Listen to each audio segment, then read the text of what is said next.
అలసిన వానికి ఊరడించు మాటలు.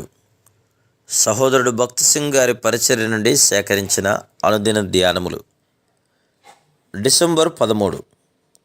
కావున మీరు వారి మధ్య నుండి బయలువెడలి ప్రత్యేకముగా ఉండుడని ప్రభు చెబుచున్నాడు. 2 కొరింథీ 6:17. దేవుడు యాకోబుతో బేతేలుకు వెళ్ళమని చెప్పెను.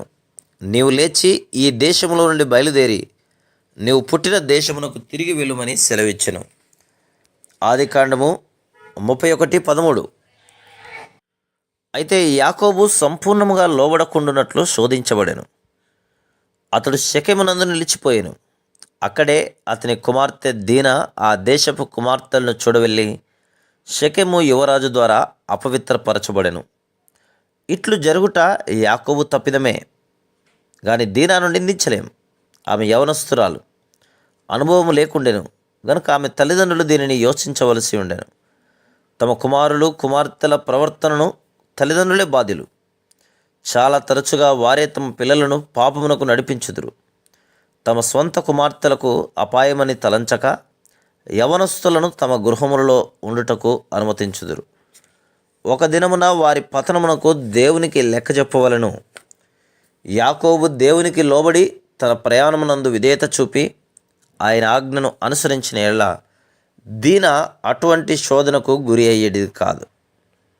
యాకోబు మరొక గొప్ప శోధనను ఎదుర్కొన్నట్లు ఆదికాండం 34:8-9 వచనములలో చూచెదం. షెకెము తండ్రి అయిన హమోరు యాకోబు యొద్దకు వచ్చి తన కుమార్తె అయిన దీనాను షెకెమునకు ఇవ్వవలసినదిగా ప్రతిపాదించెను. ఇది ఎరిగిన సిమ్యోను, లేవి ఆ దేశపు జనులందరినీ నాశనం చేసిరి. ఆదికాండం 34:25. అప్పటికిని యాకోబు ఆ స్థలము విడిచిపెట్టుటకు ఇష్టపడకుండెను. ఆ దేశపు జనులు నాశనం పొందించబడిరి గనుక ఇప్పుడు అక్కడే నివసించుట మేలు అని యాకోబు తలంచెను. అప్పుడు యెహోవా మరలా యాకోబుతో, నీవు లేచి బేతేలునకు వెళ్ళుము అని సెలవిచ్చెను. ఆదికాండం 35:1. బేతేలు అనగా దేవుని ఇల్లు అని అర్థం. అక్కడ యాకోబు దేవుని ఉద్దేశమును గ్రహించెను.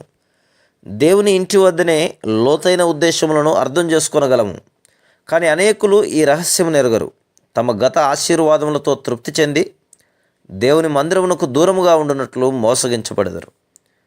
దేవుని మందిరములో ఆరాధన సహవాసమునందు పూర్తి భాగం పొందని ఎడల ఇట్టి శోధనలలో పడిపోవట ఎంతో సులభం. కొందరు మేమెంతో పని కలిగి ఉన్నామని కుంటి సాకులు చెప్పెదరు. కొందరైతే తమ పిల్లల బాధ్యతలు, స్నేహితులు, బంధువులను బట్టి మేము వెనకంజ వేయుచున్నామని చెప్పెదరు. కొందరైతే ఈ ఆదివారం గాక వచ్చే ఆదివారం మందిరమునకు వెళదమని అనుకుందరు. ఆ వారం కూడా మరొక ఆటంకం వచ్చుట చేత వారు వారి పిల్లలు కూడా శరీరేచ్ఛలు, లోకేచ్ఛలకు లొంగిన వారై ప్రతి విధమైన అపవిత్రతకు, పాపమునకు బానిసలయ్యెదరు. Praise the lord.